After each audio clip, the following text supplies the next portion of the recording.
জামায়াত ঘরানার বর্তমান আলেম যারা রয়েছেন তারা ম্যাক্সিমাম থেকে ম্যাক্সিমাম বেশিরভাগই ফরমালিন যুক্ত আলেম। ঠিক কিনা?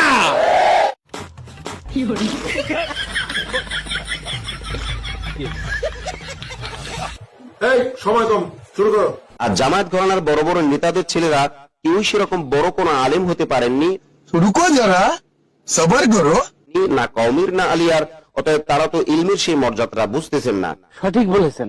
অতএব এটা পরিষ্কার যে এই সমস্ত ফরমালিনযুক্ত মৌলবি দিয়ে জামায়াত শেষ পর্যন্ত অস্তিত্ব সংকটে পড়ে কিনা এটাই জামায়াতকে ভাবতে হবে। জামায়াত ঘরানার বর্তমান আলেম যারা রয়েছেন তারা ম্যাক্সিমাম থেকে ম্যাক্সিমাম বেশিরভাগই ফরমালিনযুক্ত আলেম। প্রশ্ন হলো কেন?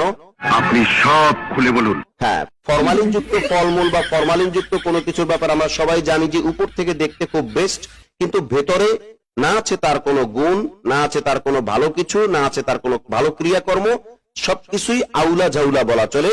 তো জামায়াতের বর্তমান আলেমরা বেশিরভাগই এই ফরমালিনযুক্ত আলেম এবং আউলা ঝাউলা। ঠিক কিনা?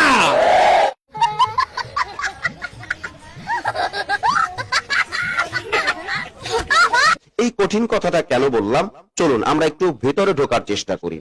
আচ্ছা, জামায়াত ঘরানার বর্তমান আলেমরা চেঁচামেচি করে শোরগোল করে মওদুদ সাহেবকে পুত পবিত্র করতে গিয়ে তার সাহাবা বিদ্বেষী কর্মকাণ্ড এবং তার ইসলামের বিরুদ্ধের কর্মকাণ্ডগুলোকে সাফাই গাইতে গিয়ে বা প্রতিষ্ঠিত অথবা এস্টাবলিশ করতে গিয়ে এরা যেই পর্যায়ে ফরমালিনযুক্ত আলেম হয়েছে, তাতে আমরা একথা বলতে বাধ্য হচ্ছি যে জামায়াতের ইতিপূর্বে এই কয়েক বছরে যা ক্ষতি এই ফরমালিনযুক্ত আলেমরা করেছে, এইরকম ক্ষতি আর কেউ জামায়াতের পুরা লাইফ হিস্ট্রিতে করেছে বলে আমার মনে হয় না।